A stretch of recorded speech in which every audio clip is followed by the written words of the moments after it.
Texto, João, capítulo 11. Quem achou, diga amém. Ó, vamos lá.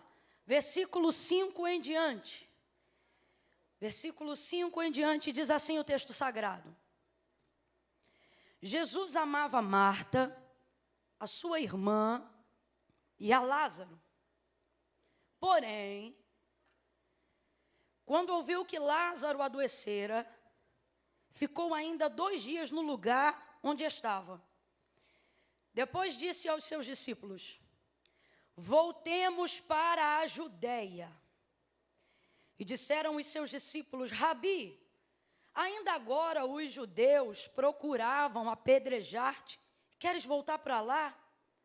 Respondeu Jesus: não há 12 horas no dia? Se alguém andar de dia não tropeça, pois vê a luz deste mundo. É quando anda de noite que tropeça, pois não tem luz. Disse isto e continuou: nosso amigo Lázaro dorme, mas eu vou despertá-lo. Responderam os discípulos.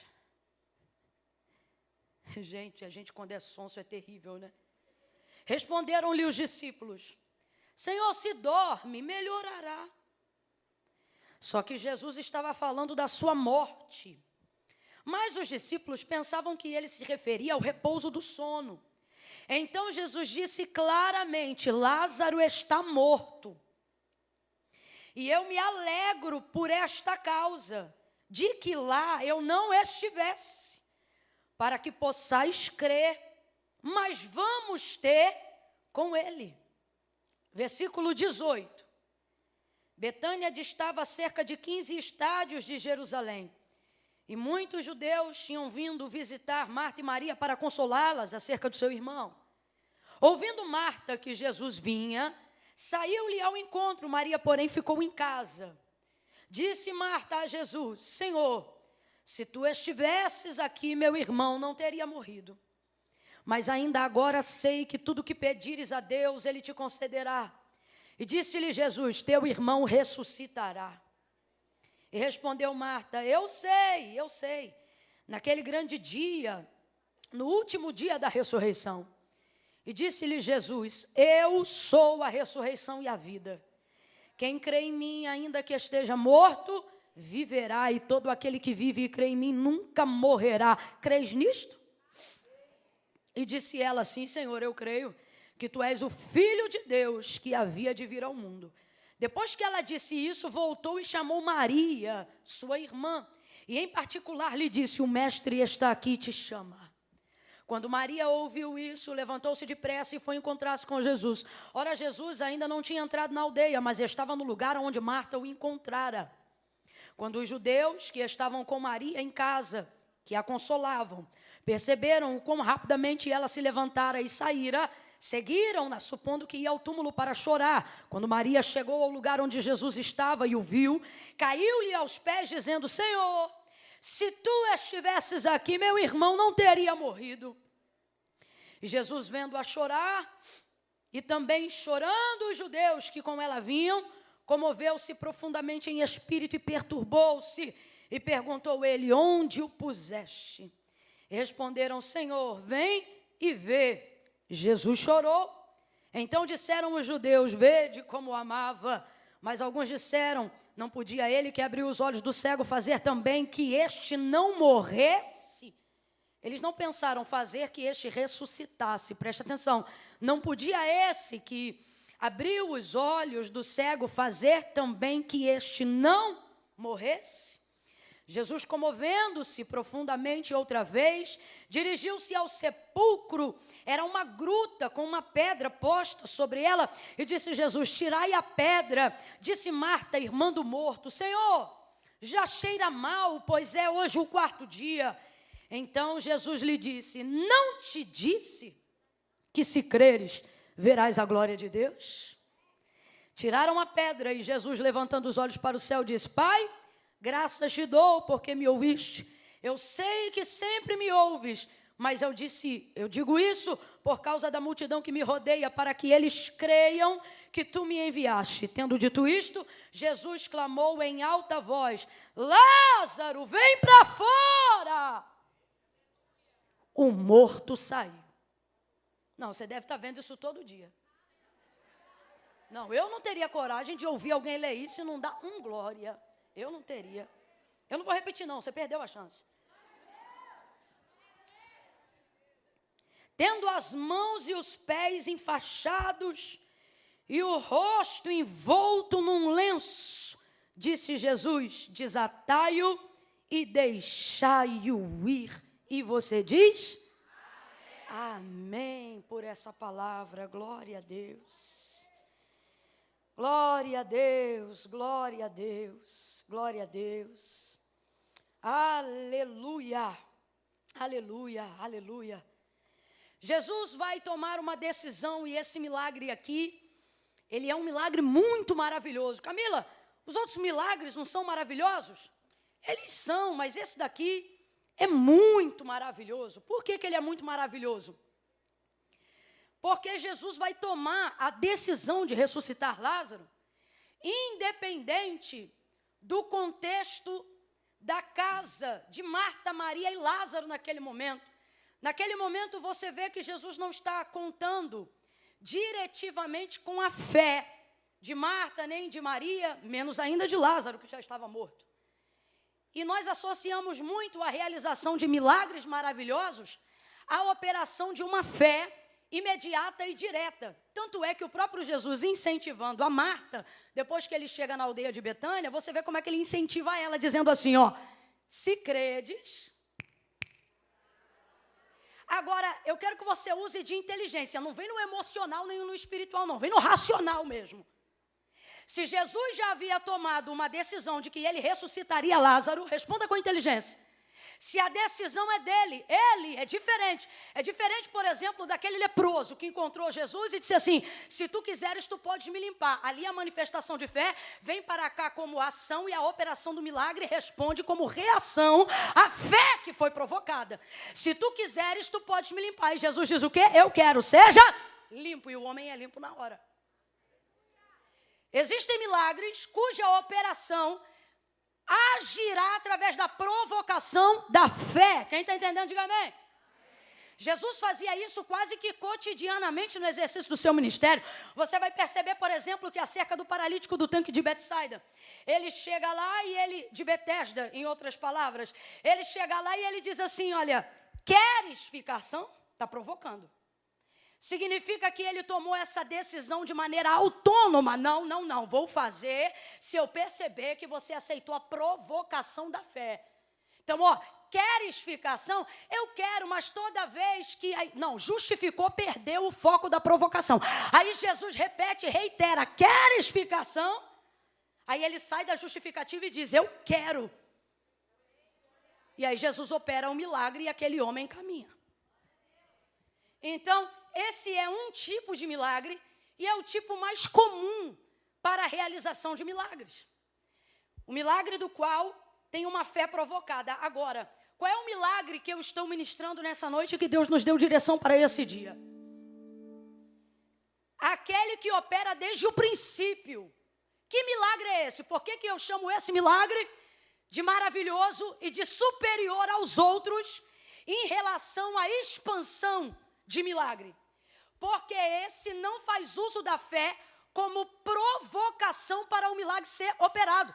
Faz uso da fé apenas para o milagre ser recebido. Camila, tem diferença? Tem diferença. Redobra a tua atenção. Você vai ver, por exemplo, no princípio, Gênesis capítulo de número 1, quando o Senhor Deus está determinado a criar tudo que existe e tudo que há. Lá no capítulo 1 do livro do Gênesis, você vai ver como Deus opera. E a principal motivação motora de Deus para a realização, mostra que você está comigo, esforce essa mente. A principal realização motora de Deus para a operação de coisas, de milagres, não é necessidade.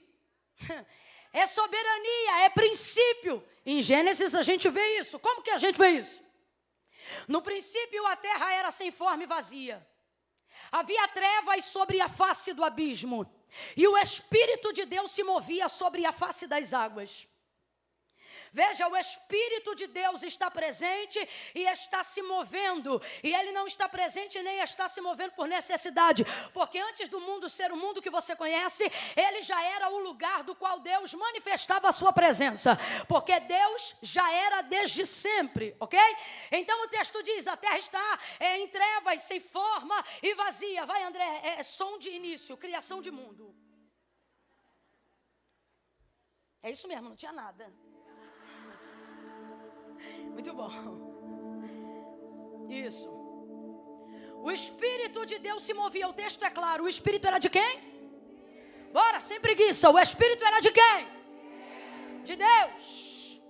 E Ele não está parado e está em movimento. Mas o que Ele está fazendo? Nada. Deus está presente, está se movendo, mas não está fazendo nada. Tami, Deus abençoe sua vida, viu? Não está fazendo nada. Por quê? Porque a presença de Deus não determina a sua atuação. O que move? O que move? Aí você vai ver. Versículo 2. E disse Deus. Isso. E disse Deus. O problema é que a gente acredita que todo milagre precisa ser provocado por uma necessidade. Toda realização precisa ter como motivação uma necessidade. Só que isso é um caminho, mas não é o único caminho. Há um caminho que não precisa ser movido sempre pelo sofrimento. Há um caminho que não precisa ser movido sempre pela perda. Há um caminho, eu já estaria adorando, porque o que Deus está dizendo aqui é que sim, Ele usa o sofrimento, mas esse não é o único caminho. Por quê? Porque você não pode passar a vida inteira se relacionando com Deus apenas mediante a necessidade. Você não pode aprender a dizimar somente para repreender o devorador. Você não pode aprender a ofertar apenas para querer receber generosidade. Uma fé que já foi provocada para ser mantida não precisa ser diariamente provocada se a compreensão do princípio pelo qual a fé se move estiver garantida. A gente vê isso em Gênesis 1. O texto diz, estava lá presente o mundo sem forma e vazio, mas o Espírito de Deus se movia. Eu quero que você guarde isso na sua mente. Deus está presente, não está parado, mas não está fazendo nada. Não tem sol, não tem lua, não tem estrela, não tem firmamento, não tem humanidade, não tem separação, não tem dia, não tem noite. Como é que Deus está em um lugar e não faz nada? E o que vai fazer Deus fazer alguma coisa? O texto diz, a sua palavra, e disse Deus. Então tem um caminho. O caminho da palavra, o caminho da presciência, o caminho da onipotência. Camille, quem é que vai acessar a realização de Deus por esse caminho? João capítulo de número 1, no princípio era o verbo. Verbo é o quê? Palavra. Vamos lá, vou te perguntar, verbo é o quê? Bora, redobra a atenção, verbo é o quê? Verbo é o quê? Aí João vai falar agora de Jesus, em quem tudo opera. E Jesus não opera só agora que você o conhece. Antes da cruz ele já estava no haja luz. Por isso João vai dizer, no princípio era o verbo estava com Deus, o verbo era Deus, nele estava a vida, e a vida era a luz dos homens. O que João está dizendo para nós? Que Jesus é a palavra e a palavra é Deus. Então se a palavra é Deus, eu não preciso apenas ser provocada por Ele, eu também posso provocá-lo ao mencionar a sua palavra diante dele. Quando eu uso esse caminho, sofrimento não é mais a mola propulsora para eu ver milagre. Quando eu uso esse caminho, escassez não é mais motivação para eu viver milagre.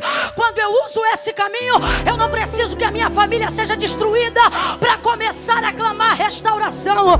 Sabe por que você está no platô da tua vida espiritual e o teto não rompe? Porque você aprendeu a usar motivação terrena. Se Deus não te provoca, você não ora. Se Deus não te provoca, você não jejua. Se Deus não te provoca, você não consagra. Se Deus não te provoca, você não intercede. Se Deus não te provoca, você não levanta. Depois você não entende por que não rompe, mas a partir do Big Glow você vai romper. Porque o que Deus está dizendo é: eu vou te dar a chave para que quando eu não provocar a você, você provoque a mim. Me provoca pela minha palavra. Lança a tua palavra. A minha palavra passa diante de mim.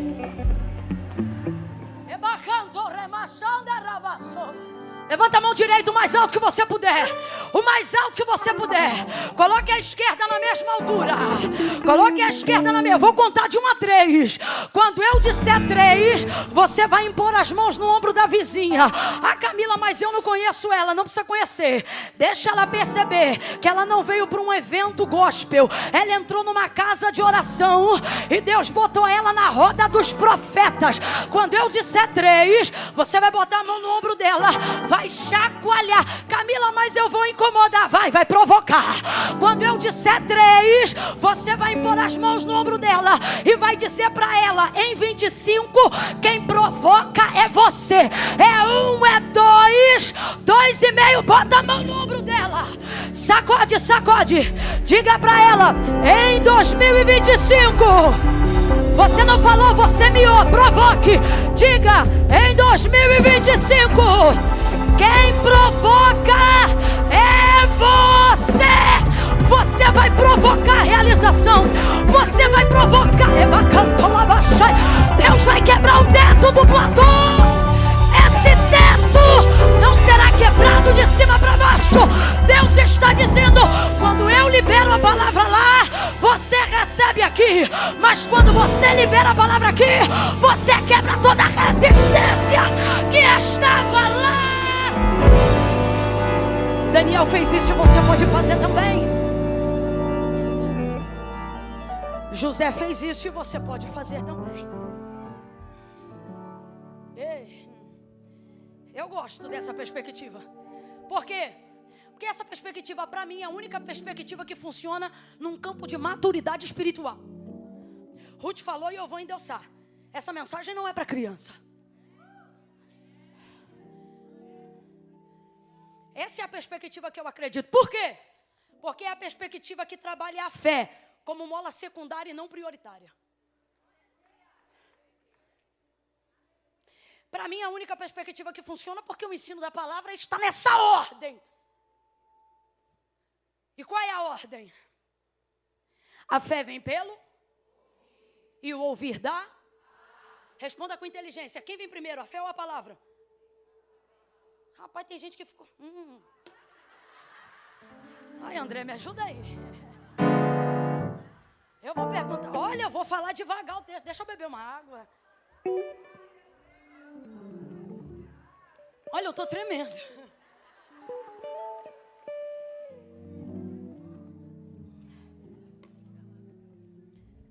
Porque a fé vem pelo ouvir. E o ouvir... Então, a fonte da fé se origina na... Então, vou perguntar para você. Quem vem primeiro? Agora também já está abusada. A fé ou a palavra? Aí, vamos lá. Porque sem fé é impossível agradar a Deus. Porque é necessário que todo aquele que se aproxima de Deus creia que Ele existe e que Ele é galardoador daqueles que o buscam. Engraçado porque o texto não diz que Ele é socorrista dos que o buscam. Não, Ele é galardoador. A prioridade de Deus não é socorro, é bênção. Ah, não. O problema é que a gente só tem motivação na necessidade. Você está entendendo aí? Então está de boca fechada por quê?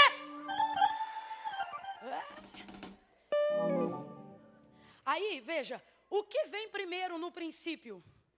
A palavra e não a fé. Vamos falar aqui rasgado, que é para todo mundo entender. Quando Deus disse, haja luz, quem foi que disse? Amém. Está ligado? Eu creio, eu concordo. Eu estou falando de palavra, eu não estou falando de fé. Quando Deus disse, haja porção seca, quem foi que disse?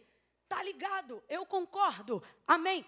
Houve manifestação de fé para que houvesse manifestação de mundo em Gênesis 1? Houve, gente?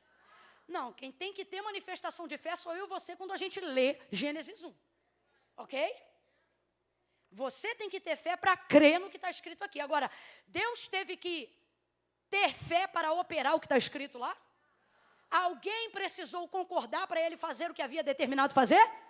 E disse Deus, haja luz. Quem foi que disse amém? Quem foi que disse eu concordo, eu sou um contigo? Ninguém. Então eu vou perguntar de novo. Houve manifestação de fé para que houvesse criação de mundo? O que houve foi manifestação de... Porque o princípio pelo qual Deus quer que nós nos movamos é o mesmo pelo qual Ele opera. Não. Não tem Deus mais coerente que o nosso Deus. Ele não precisava disso, Ele é soberano. Ele podia respirar e criar o mundo. Ele podia fazer atim e criar as árvores. Ele poderia fazer na cadência de um pensamento, de um raciocínio. Ele poderia fazer... Não, Ele fez conforme a sua palavra, porque Ele só opera de acordo com a sua... Quer ver a mão de Deus se mover independente de sentimento? Coloque diante dele a sua. Veja, ele estava presente, estava se movendo, mas mesmo sendo Deus, ele não fazia nada, porque o princípio pelo qual ele quer que nós nos movamos é o mesmo princípio pelo qual ele opera quando decide trabalhar. Podia ter feito, mas não fez, porque não há Deus como o nosso, qual que não só ensina, mas é o exemplo de como quer que nós façamos. Então o texto diz, disse Deus, ele estava lá, mas nada acontecia, mas agora ele está falando, agora ele está liberando a sua palavra, e o que o texto vai dizer? Que tudo que ele vai falando começa a acontecer. Vamos lá, completa aí para mim. E disse Deus, haja luz. E o que aconteceu, gente? E o que aconteceu, gente? Porque a palavra dele não volta vazia, antes ela vai e faz aquilo que lhe apraz. O autor da carta aos Hebreus vai dizer assim: porque céus e terra, tudo que existe e que há, não foi feito por prova aparente do que se vê, mas antes foram criados pelo poder da sua palavra. Eu vou repetir, mas antes foram criados pelo poder da sua palavra. Então vamos lá, quem tem que operar primeiro? A palavra. Eu vou te perguntar, finge que eu não te dei a cola. Quem opera primeiro? Quem manifesta primeiro? O que você precisa falar primeiro? Então vai completando. Quer resposta de oração? Ore a. Quer resposta na adoração? Cante a. Quer ter uma vida de milagre? Viva na palavra, cante a palavra, pregue a palavra, adore a palavra, e então o céu vai entender a provocação. Provoque-me, porque o céu está aqui nesta noite dizendo: eu não concentrei um evento, eu vim concentrar provocação. Cadê as mulheres que provocam o céu? Deus! Eu não vim aqui orar o que eu preciso. Quem veio orar o que precisa já recebeu na metade do culto. Escute o que eu estou lhe falando em amor. A Camila, eu vim aqui porque eu preciso, já pode ir. Não precisa de tanto para receber o que precisa. Infinitamente mais do que pedimos ou pensamos.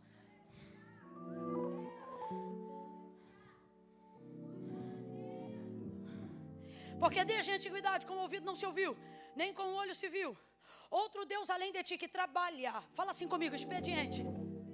Não, você não falou. Chia, expediente. O expediente de Deus é para quem trabalha. Ou perdão, é para quem espera nele. Porque desde a antiguidade com o ouvido não se ouviu, com o olho não se percebeu outro Deus além de ti que trabalha para aqueles que precisam. Esperam, para os que criam expectativa. Então Deus trabalha para quem tem fé. Agora, só quem tem fé, quem conhece a sua? O que o salmista vai dizer? Em ti confiarão os que conhecem o teu nome. Aí você diz, conhecer o nome de Deus basta? Basta se você conhecer a palavra. Porque Deus e a sua palavra são a mesma pessoa. Se você diz que conhece a Deus, mas só tem o Salmo 23 na cabeça, você conhece o Salmo 23, mas não conhece Deus. Palavra, eu não estou falando de ajuda. Ajudar, Deus ajuda, meu irmão. Deus não tem esse negócio. Ajudar, Ele ajuda até quem você acha que não presta. Estou falando de expediente, de estar dormindo e Deus fazendo plantão.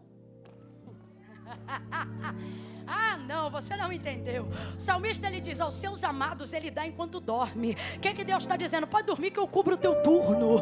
Eu cubro o teu turno, eu cubro a tua madrugada. Eu alcanço a tua família, eu vou lá no Brasil, eu visito o Nordeste. Eu alcanço Singapura. Tu não tem condições de ir lá agora, então eu vou por ti. Só espera em mim que eu trabalho, eu trabalho, eu trabalho. Eu trabalho e não me canso, mas o meu expediente não é para quem precisa, é para quem espera em mim. Então essa espera não fala sobre necessidade, essa espera fala sobre expectativa. Ora, a fé é o firme fundamento das coisas que se não vêem, certeza das coisas que se esperam. É disso que ele está falando. E o que opera isso? A palavra. Então, primeiro vem a palavra e depois vem o exercício da fé. Talvez você está me ouvindo aqui agora e está acostumado tanto a só ser provocado que não consegue compreender como poderia provocar, positivamente falando, o Senhor. De tão acostumado que você está a receber só de cima para baixo, sem dar nada de baixo para cima. E aí você pensa, como que eu vou fazer isso com o Senhor? Como eu vou viver esse nível? Camila, como é que eu arrebento esse platô? Essa resistência, esse ciclo que eu não rompo, essa vida limitada, essa unção represada. Como é que eu faço? Levando a compreensão de que sem o entendimento da palavra, você jamais terá uma fé potente e eficaz. Então, falando bem rasgado, que é para todo mundo entender, primeira coisa, pare de terceirizar aprendizado na palavra assistindo mensagem no YouTube. Mesmo que seja eu que esteja pregando. Pare com isso, qualquer hora eu vou falar uma heresia e tu vai repetir. Está repreendido, Jesus, não deixa não. Mas é a minha maneira de dizer para você, pare de terceirizar. Você está vivendo de cântaro quando Deus te chamou para ser fonte. Não é isso, João 4? Deus não chamou a gente para andar com cumbuca e internet, não. Bebendo um pouquinho do poço daqui, um pouquinho do poço dali. Ah, mas é fulano, irmão, o poço pode ser até de Jacó. Uai, não é? Vem beber da fonte, aquele que beber da água que eu lhe der. Aquele que beber da água que eu lhe der. Aquele que beber da água que eu lhe der, vai ouvir quem você ama pregar e não vai pregar nem a metade de quem você está ouvindo, porque quem levanta pregador não é o cântaro, é a fonte. Vai beber da água que eu lhe der. Então tem que ter palavra, tem que ter. Bora, tem que ter. Porque a palavra de Deus e a pessoa de Deus é uma coisa só. Deus é a sua palavra e a sua palavra é Deus. Sua palavra diz quem Deus é e Deus diz quem é por intermédio da sua. Aí a fé se torna uma consequência. Logo, a fé não pode ser a minha prioridade. A palavra deve ser a minha prioridade. E Deus vai reagir a essa provocação de que maneira? Quando ela é feita nessa ordem que nós estamos aplicando pelo texto bíblico aqui. Como é que Deus vai reagir? Impossível Deus não reagir. Porque você vai estar colocando Deus diante de Deus. E Deus reage a Deus. Não cai nessa conversa fiada. Porque ele amava Marta, Maria e Lázaro. Mas não foi lá por causa de Marta, Maria e Lázaro. Ele foi lá porque ele já havia tomado uma decisão. E a oração que ele está fazendo no meio do povo é só para edificar a fé do povo. Porque essa oração ele já tinha feito muito antes do povo ver. E ele já estava decidido a ressuscitar Lázaro. Independente da fé de Maria, independente da fé de Marta, independente da condição de Lázaro. Por quê? Porque Deus reage a Deus. E como eu faço Deus reagir, Camila? Coloque diante dele a sua. Mas por que você não coloca? Porque só queremos agir mediante sentimento. E vamos falar rasgado aqui, que é para a gente não errar mais. Fé não é sentimento. Deus não reage ao que eu sinto, Deus reage ao que eu sei. E que pela sua palavra coloco diante dele. Vamos só fazer um release aqui bem rapidão. O que tinha Moisés que não tem em mim? Um monte de coisa, mas eu digo, para ser respondido, o que tinha nele? Ele colocava Deus diante de si mesmo e não diante dele. Como é que um homem, abre aspas, porque eu estou falando aqui bem grande, tá? Como é que um homem convence um Deus a Deus não fazer uma coisa que ele disse que quer fazer? É só você olhar a narrativa do texto. O Senhor disse o quê? Tira teu povo de diante dos meus olhos, porque no furor da minha ira eu os consumirei de uma só vez. Só que Moisés lembrava Êxodo 3. Lembrava do quê? Da palavra. Vamos lá? Lembrava do quê? E aí Moisés lembrava, quando ele apareceu para mim naquela sarça, ele não disse, vai libertar o teu povo. Ele disse, vai libertar o meu povo. Então Moisés lembrava que a palavra que Deus havia dito para ele, era que o povo é dele. Aí agora, o que Moisés faz diante daquela prévia da manifestação da ira de Deus? Ele já vai dizendo para Deus, meu povo não, teu povo. Quem lembra da palavra não precisa expor sentimento diante de Deus. É só colocar diante dele a palavra que ele falou. Coloca diante dele. Ei, Deus não tem obrigação de reagir às suas mágoas. Deus não tem obrigação de reagir aos seus sentimentos. Deus não tem obrigação de reagir aos seus ressentimentos. Eu estou assim porque ela fez isso. Eu estou assim porque ele fez aquilo. Eu sou assim porque meu marido fez tal coisa. E eu sou assado porque minha sogra me tratou dessa maneira, e eu fiquei assim porque meu padrasto era desse jeito. Você pode até orar assim, em algum momento Deus pode se compadecer de você. Agora, quer provocar, coloque diante dele não só o que você pensa, menos ainda o que você sente. Quer resolver uma questão, coloque diante dele aquilo que ele disse. Faça como homens, como Moisés, porque tu disseste. Quando Abraão chegou diante de Deus, ele não disse eu quero um filho, ele disse porque tu disseste que Sara daria luz a um filho. Diga para Deus o que ele disse, e ele jamais revogará de você aquilo que ele falou. Agora a pergunta que não quer calar é: você sabe o que Deus disse? Porque isso aí é que resolve o negócio todo. Você sabe o que Deus disse? Vamos aqui falar aqui, cá para nós. Maria e Marta sabiam que Jesus já havia decidido ressuscitar Lázaro antes de chegar em Betânia? Elas sabiam? Sabia nada, quem sabe é a gente. Elas não sabiam. Eu quero que você olhe com carinho para alguém, seja profeta de Deus nessa noite e diga assim: olha, tem um monte de coisa sobre você que um monte de gente já sabe, menos você.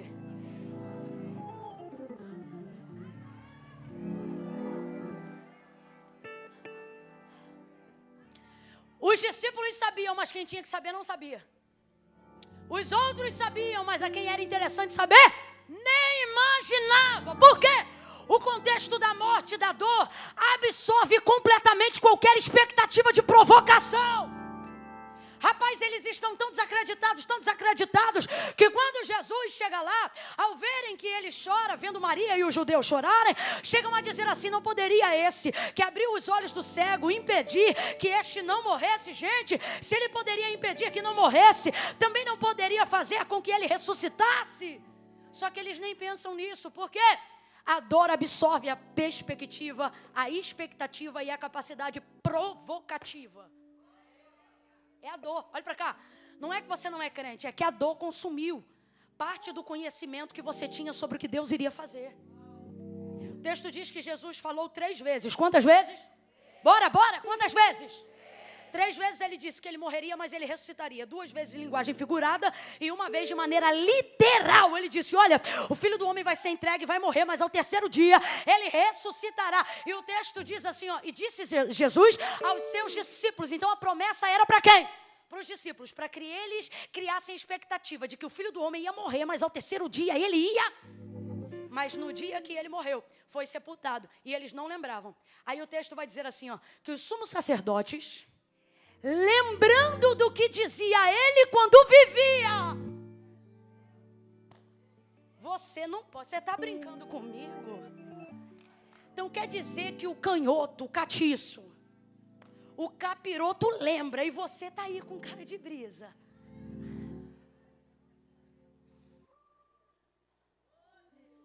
menino está lá no tráfico. Ô Camila, você está na América. Eu sei aonde eu estou. E tem mães aqui lutando contra vício, contra drogas dentro de casa. O menino está lá dentro e o diabo está dizendo: mata logo, mata logo, mata logo, mata logo, mata logo. E a outra está aqui pensando: não vai, não tem. Não, ei. Por quê? Porque ele lembra: mata logo, porque se ele sair daí vira pastor. Mata logo, porque se ela sair daí vira missionária. Porque quando ainda tinha 9 anos de idade, eu me lembro que num culto do ciclo de oração, eu não estava orando, mas estava na igreja para ver quem ora. E o diabo, seu diabo falando, dizendo, e eu me lembro que ela carrega uma promessa de que iria ser profetisa, de que ia ser esposa de pastor, de que ia ser um evangelista, de que ia ser uma... E a mãe está lá desligada. O cão lembra e a gente não lembra. Os inimigos de Jesus, aqueles que o crucificaram, lembravam-se e disseram assim para Pilatos: amarra uma corda, sela, encera e coloca guardas à porta do sepulcro. Porque esse aí, quando vivia, dizia que ressuscitaria. E se o corpo sumir, será maior a causa da morte dele do que o momento de tudo que ele fez em vida. Agora os discípulos não lembravam. Veja. Quem recebeu a palavra não lembrava. Porque a dor da crucificação consumiu parte do conhecimento que eles tinham acerca do que Jesus havia dito. Olhe para cá. Jesus te trouxe hoje aqui para dizer: pega essa questão emocional que você está vivendo agora, setoriza ela por 5 segundos e isola tão somente o som da minha voz. E lembra o que foi que eu te disse quando você ainda não estava vivendo essa depressão. Lembra qual foi a promessa que eu te disse quando teu marido ainda não tinha te traído. Ei, isola esse estágio de quimioterapia só por 5 segundos e lembra-se o que eu te falei antes do tumor aparecer. Será que o que eu já havia determinado para você não sabia o que ia acontecer no período intermediário a esse dia chamado hoje? Mas o que a gente faz? A gente lembra da promessa no passado, acredita que Deus vai fazer algo no futuro, mas fica interrompido pelo presente, não porque não tem palavra, mas porque a fé foi consumida pelo esquecimento de uma palavra que não é mais manifestado, porque a dor desse momento consumiu suas ideias. Comeu! Aqui, ó, tá tudo aqui, mas você não lembra. Porque agora você só lembra do tratamento. Agora você só lembra de 20 gotas de Rivotril. Agora você só se lembra do que está acontecendo no meio. Só que eu quero dizer isso para você. Jesus disse, antes de chegar em Betânia, disse aos seus discípulos, ele verbalizou, ele decidiu: meu irmão, palavra de Deus não volta vazia. Lázaro, nosso amigo, dorme. Vamos direto para a parte que ele tem que falar literalmente. Lázaro, nosso amigo, está... Bora, está... Mas eu vou.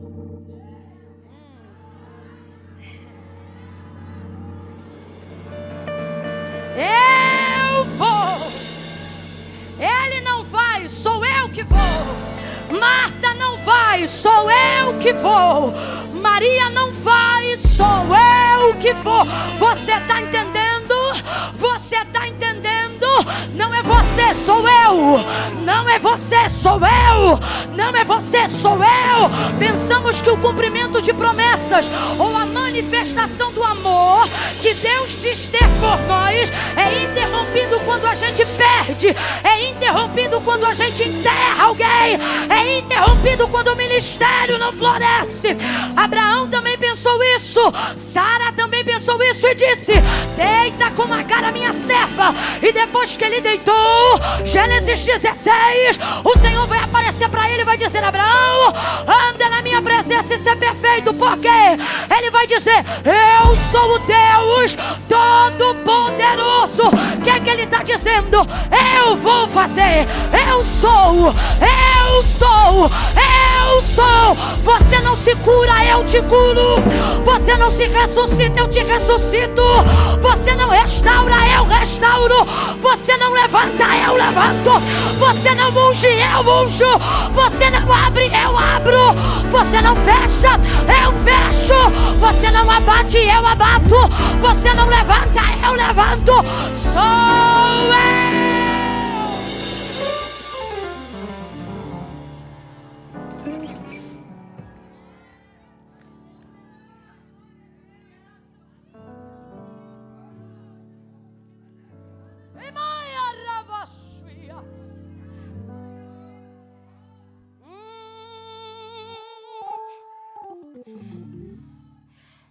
Lázaro, nosso amigo, está morto, mas eu vou ressuscitá-lo.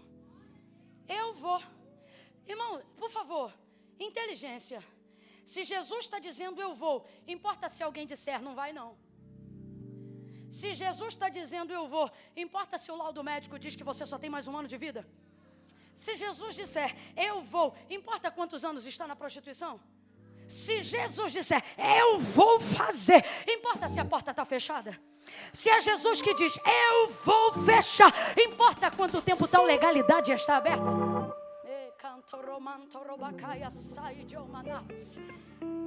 A decisão já foi tomada. A decisão já foi? Agora, volta lá no início do que eu estava introduzindo na nossa ideia. O Espírito Santo estava introduzindo na nossa ideia. A capacidade de provocar daqui para lá, não baseado em sofrimento, morte, luto, tristeza ou dor. Ela está em quê?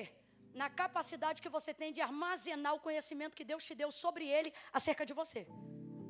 Vamos explicar na prática como é que é isso? Tudo que você for capaz de verbalizar acerca do que Deus disse diante de você é colocar Deus diante de Deus.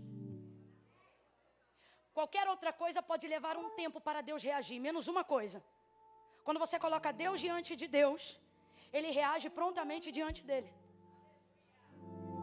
Por isso a oração desses homens não era eu sinto, eu quero, não, era tu disseste. Eu me lembro dessa ocasião que pincelamos agora, de Moisés falando assim com o Senhor. E como que vai ficar os egípcios que ouviram o Senhor dizer? Gente, pelo amor de Deus, é ter muito conhecimento do que Ele falou. Então veja, nós não estamos colocando diante dele o que nós queiramos que ele faça, estamos colocando diante dele aquilo que ele disse que ia fazer. Mas qual é o problema hoje de algumas pessoas? A ideia de que ao lembrarem de uma promessa pensarem, mas será que foi Deus que falou ou o vaso estava na carne? E por que isso? Porque você só se apoia no que foi dito pela boca do homem porque não lê a Bíblia. Então quando eu peço para você acessar a lembrança de uma promessa, você tenta acessar uma voz profética. Você tenta acessar uma ministração, um evento, um culto, um manto. Mas se tivesse conhecimento do que Deus diz na primeira pessoa, não precisaria acessar lembranças ou memórias que ainda estão sendo testadas. Você poderia acessar diretamente algo que já foi comprovado. A palavra de Deus. Porque pela terceira vez nessa noite eu digo, Deus e a sua palavra são a mesma pessoa, são uma coisa só. Então Jesus tomou uma decisão. Eu vou contar de 1 a 3, tu vai gritar. Camila, mas eu acho que eu não tenho mais força não. Tem sim. Eu estou gritando desde 11h30 da manhã, você também pode. Quando eu disser 3, você vai gritar para essa irmã que está do seu lado. Camila, mas eu não sou de gritar, veio no culto errado então. Mas Camila, você disse que a gente não está no lugar certo, na hora certa, fazendo a coisa certa. É por isso que eu estou dizendo, você não está no lugar errado, você veio aprender a gritar. Quando eu disser 3, você vai olhar para quem está do teu lado e vai gritar. E vai dizer assim para ela, ó. Está decidido. Qual é a palavra que você vai gritar? Não precisa gritar agora não, armazena fôlego. Está decidido. Agora o que está decidido? Coisas sobre você que você não sabe, mas já foi decidido. O que estava decidido acerca da casa de Marta, Maria e Lázaro? A ressurreição do morto. Estava decidido sim ou não? Mas Marta, Maria e Lázaro sabia? Agora vamos falar rasgado. E precisava saber para Jesus ressuscitar? Já estava. Só que o que a gente vai descobrir? que está decidido, mas Jesus não faz, enquanto não convence essas bênçãos. Aí eu vou te perguntar, precisa? Precisa? Não precisa. Mas esse é o jeito dele de dizer, não preciso, mas sem você também não faço. E sabe qual é a nossa raiva? Quando alguém diz assim, ó, é Deus que vai fazer. E Deus sabe o que você não pode. Mas continue crendo. Só que o fato dele saber que a gente não pode, não impede a gente de ir. Porque a vontade que dava era de dizer, se tu não precisa de mim para fazer, então faça. Mas parece que ele chega na nossa Betânia e diz, eu vim fazer, mas sem você não vou. Ai, que doideira. Ele chega em Betânia decidido, Lázaro está morto, mas eu vou ressuscitá-lo. Então o que Deus está dizendo para nós?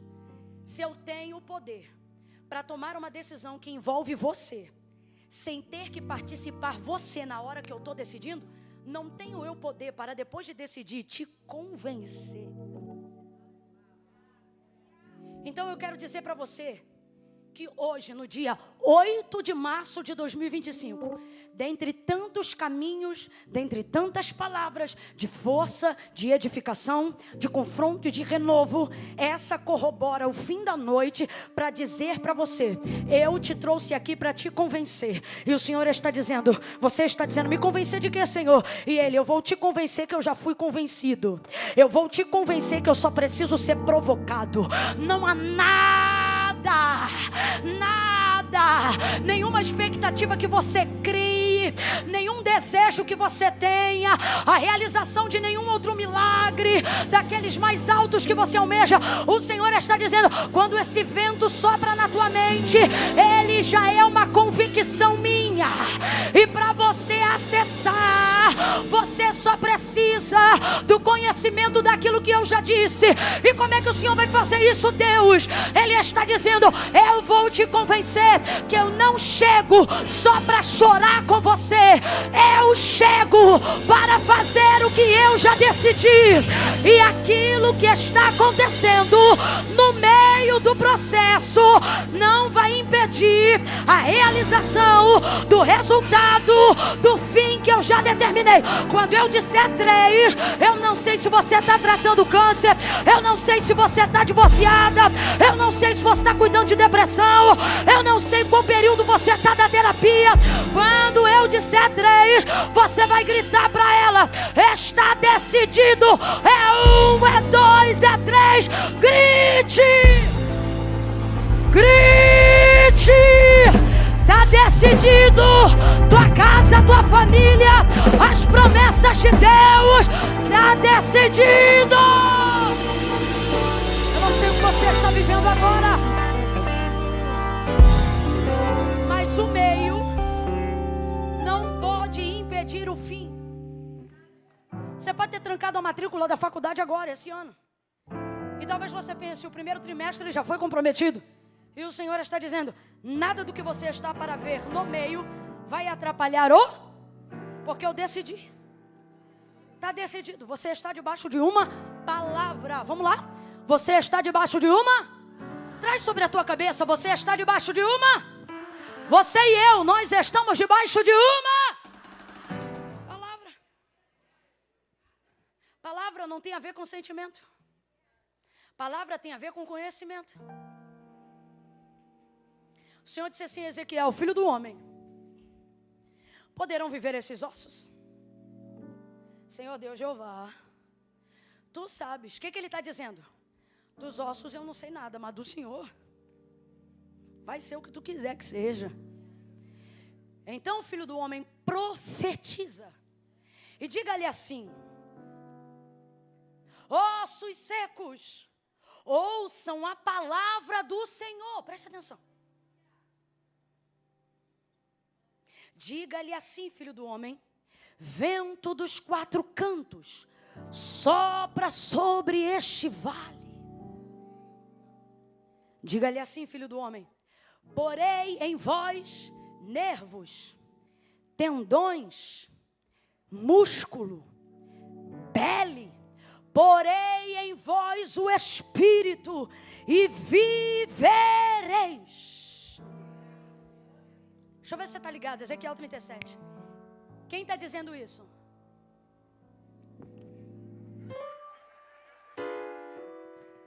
Deus. Quem está dizendo isso? Deus está dizendo isso. Só que Ezequiel conta que a visão foi assim, ó. Tomou pela mão, me levou no meio de um vale, que estava cheio de ossos. Me deixou lá, revista Almeida corrigida, não atualizada. Me deixou lá. Então, ele diz, olha, poderão viver? Vamos falar aqui rasgado? Ezequiel está dizendo, não sei, porque sobre esse vale eu não sei, mas sobre o Senhor eu sei que o que tu quiser que seja, será. Foi uma boa resposta. Então Deus disse, profetiza. E Ezequiel não começou a profetizar não, filha. Deus dizia o que ele tinha que falar. Porque profecia não é revelação, é a capacidade que você tem de repetir o que Deus disse com fidelidade. Profecia não é língua estranha. Aí Deus está dizendo, então vamos lá, quem está falando isso que eu acabei de repetir aqui? Deus. Agora, quando Deus fala, o vale começa a se mexer, o vento começa a soprar, e cada osso começa a juntar-se ao seu osso, gente? Não. É Deus que está falando, Marcos, mas não acontece. Aí vamos aqui, raciocina. Teria a palavra de Deus mais poder na boca de Ezequiel do que na boca do próprio Deus? Se você tiver na dúvida, agora eu vou aí. Eu vou aí. Você precisa de um puxão de cabelo como Neemias fez. Vamos lá. Teria a palavra de Deus mais poder na boca de Ezequiel do que na boca de Deus? Não, claro que não. Só que por que quando Deus fala não acontece nada? Mas quando Ezequiel fala, e ouviu-se um barulho.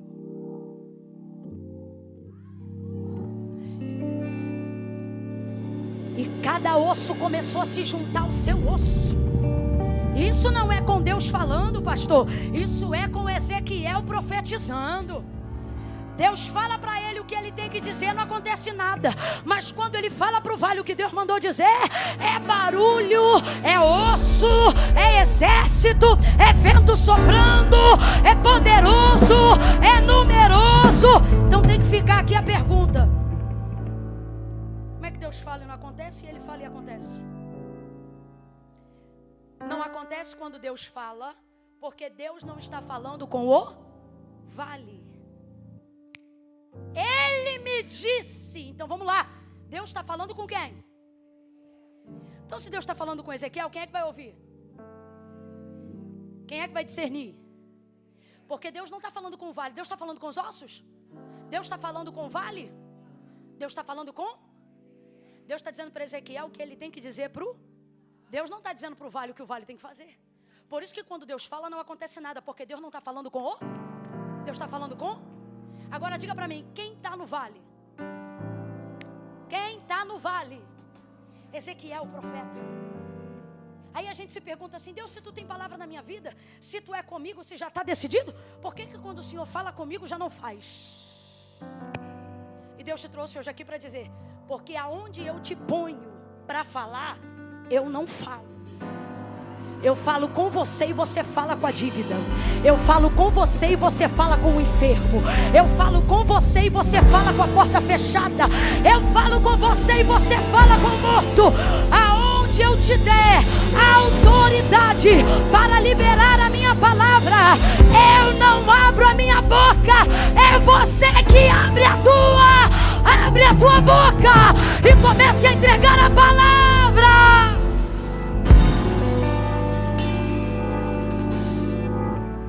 Meu Deus! Marta, teu irmão vai ressuscitar. Rapaz, era para Marta ter dito glória, mas não.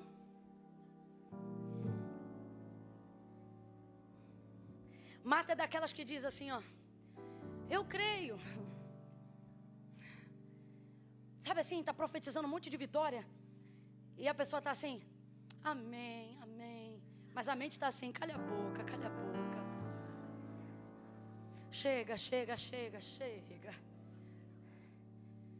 Marta, teu irmão vai ressuscitar. Jesus coloca essa palavra de maneira imperativa, porém no futuro. Marta, teu irmão. Você sabe qual é o maior problema para a provocação de milagres? É que milagre não é provocado nem no passado nem no futuro. Só tem um tempo que se provoca milagre. Aonde? E sabe qual é o problema? Passado chamamos de passado, porque está atrás. Futuro chamamos de futuro, porque está.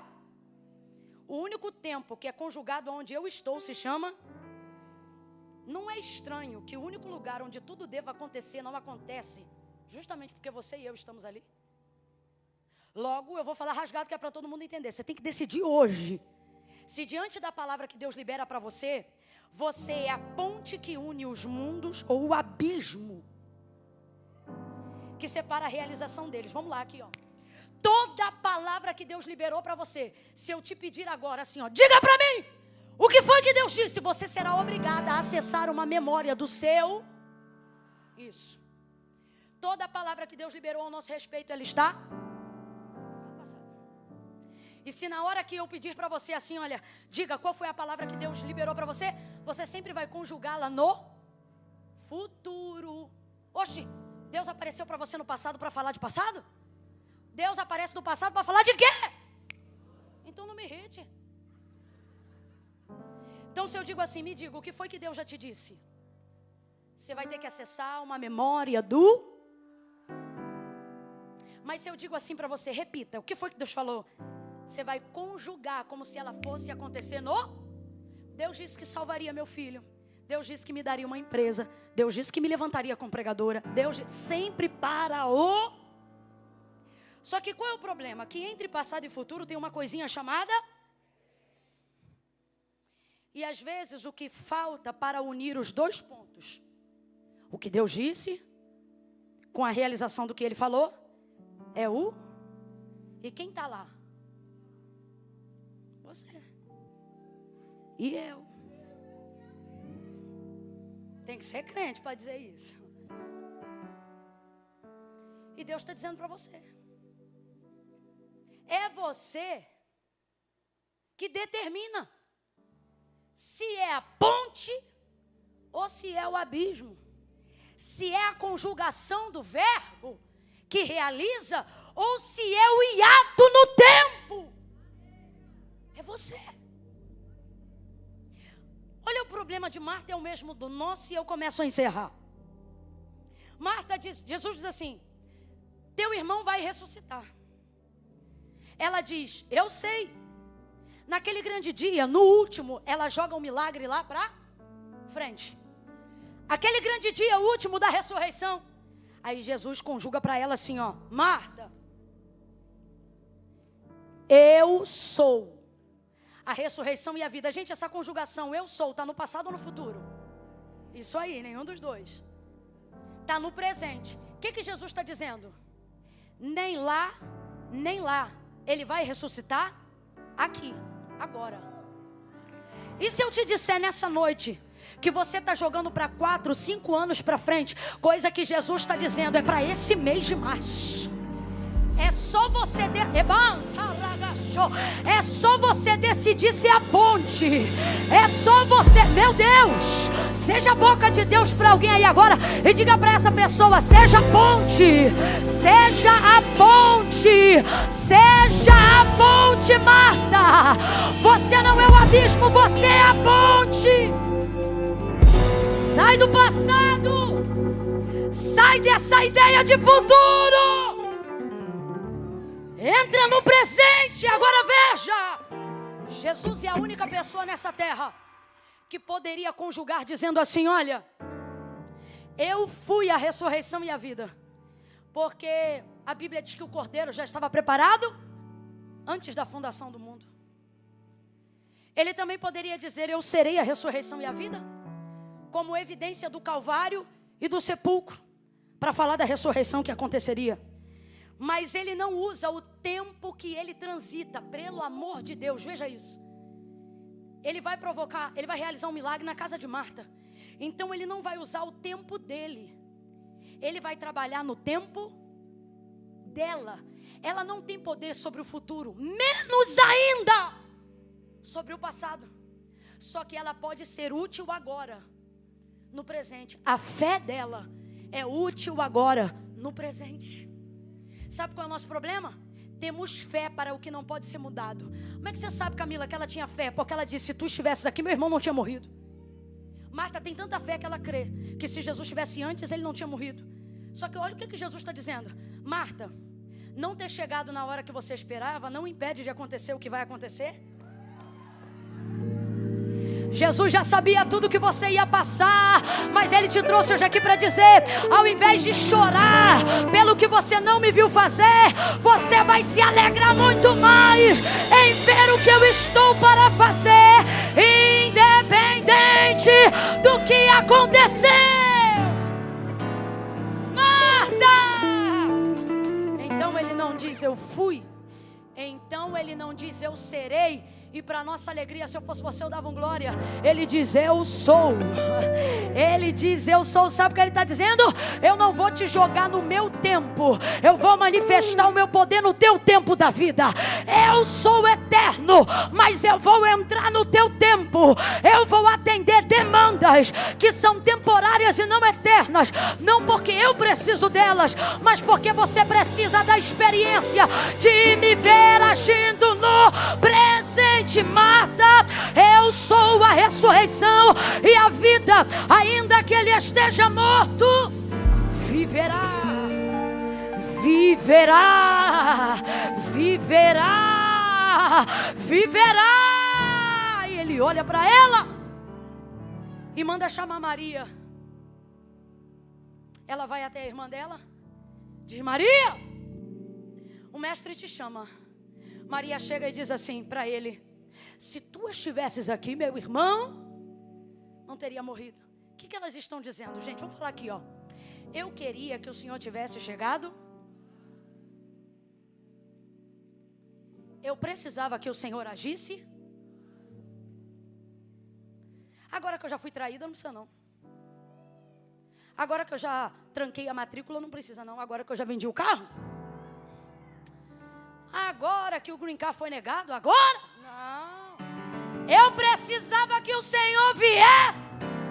Se tu estivesses aqui, eu não tinha divorciado. Se tu estivesses aqui, ele não teria morrido. Se tu estivesses aqui, eu não teria caído. Se tu estivesses aqui, isso. Será que você não está desprezando demais a oportunidade que você está tendo agora? Por causa da expectativa que você criou antes. Agora vamos lá, irmão. Se curar um enfermo é um testemunho grande, imagine ressuscitar um morto. É um testemunho maior, é ou não é?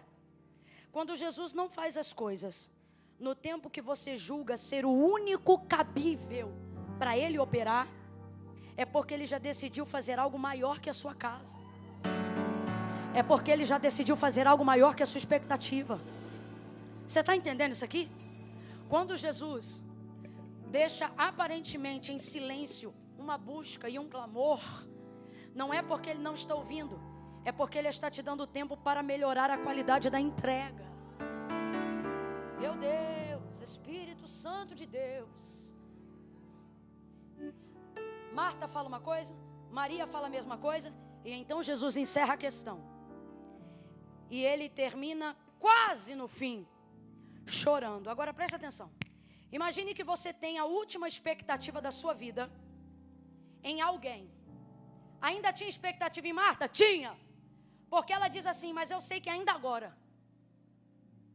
o que tu pedires ao Pai, Ele vai te conceder.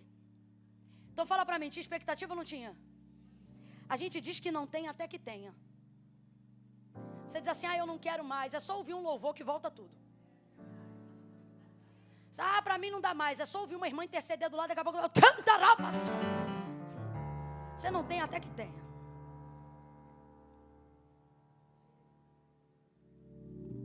Eu sei que ainda agora tudo que tu pedires ao Pai, Ele vai te conceder. Então tem uma expectativazinha. Aí imagina que aquela expectativa ali, derradeira, que ela tem no coração em Jesus, ela olha de repente para ele e chega a Maria chorando. Se tu estivesses aqui, meu irmão não teria morrido. Olha a visão da derrota, olha a visão da derrota. Aí Maria está chorando. Aí os vizinhos que gostam de Maria, que é cheia de graça, né? Aí eles olham Maria. Aí Marta tá com a expectativazinha. Não, mas ainda agora. Só que aí ela olha para o Salvador aquele. Rapaz, não tem coisa pior do que ver o alvo da sua fé chorar. Eu quero que você se coloque por 2 segundos no lugar de Marta. Imagina que a única pessoa que pode mudar tudo começa a chorar com todo mundo. Para pensar. Fala sério se nessa hora você não ia dizer, já era. Acabou. Não é? Não é porque ele se compadece que ele não tem poder para mudar o quadro. E aí ao terminar ele chora. E então ele diz assim: onde o puseram? Eu gosto de uma versão que diz assim: me conduza até lá. Agora vamos lá. Se esse homem que já decidiu, o Cristo, ressuscitar o Lázaro, antes mesmo de chegar em Betânia, fala para mim, ele sabia onde o corpo de Lázaro havia sido sepultado, sim ou não? Jesus sabia onde Lázaro estava, sim ou não? Só que por que ele está pedindo para mostrar para ele? Já está decidido e ele sabe onde ele está. Ele está dizendo, eu vou fazer tudo que eu já decidi, mas eu me recuso a fazer sem você. Então Marta e Maria vão levar Jesus até lá. Marta, muito constrangida, vai dizer, Senhor, cheira mal. Gente, já tinha verme. Já, 4 dias já dá. Lá dentro, lá no Brasil a gente chama de tapuru. Aquela, sabe, miudinho? Podre. Senhor, já cheira mal. Olha o constrangimento. Eu quero muito que Deus faça uma coisa, mas eu esqueço do estado que está, até que Ele decida ir lá. E é quando Ele decide ir, que começa a me vir o constrangimento de ver o santo tocar no que já é impuro, de ver pedras que eu julguei como questões resolvidas, de repente terem que ser removidas. O milagre que eu provoco me expõe, me deixa vulnerável. Logo, quem tem o status acima da fé não aguenta ver milagre. Vai ter que abrir, vai ter que expor, só que aí vai depender de quanto você ama o que morreu. Você ama esse casamento? Então vai ter que deixar Deus abrir a área da traição. Você ama esse ministério? Então vai ter que entrar no gabinete e confessar o pecado que os outros disseram que você cometeu e que você fingiu que não cometeu. Deixa o teu pastor saber da tua boca. Tira a pedra! Se expõe. Se expõe que o verme sai. Se expõe que a putrefação sai. Vem, André, que aquele que habita em meio aos louvores vai amaciar o entendimento do duro coração. Deus está dizendo, você quer que eu faça, mas fica constrangido com o teu morto. Você quer que eu faça, mas quando vê o que eu vou ter que tratar, prefere deixar para lá. Mas hoje nós vamos ter atitude de Marta, coração de Maria. Leva ele lá. Eu não sei qual área da tua vida faleceu, mas o Senhor está dizendo, eu vim te ensinar a provocar milagre. Mande uma mensagem para o céu agora. Fique de pé no teu lugar e coloque agora diante dele palavras que ele liberou a seu respeito, coisas que ele disse acerca da tua casa. Coloque diante dele agora. Eu vou te dar um conselho para que sua oração seja respondida.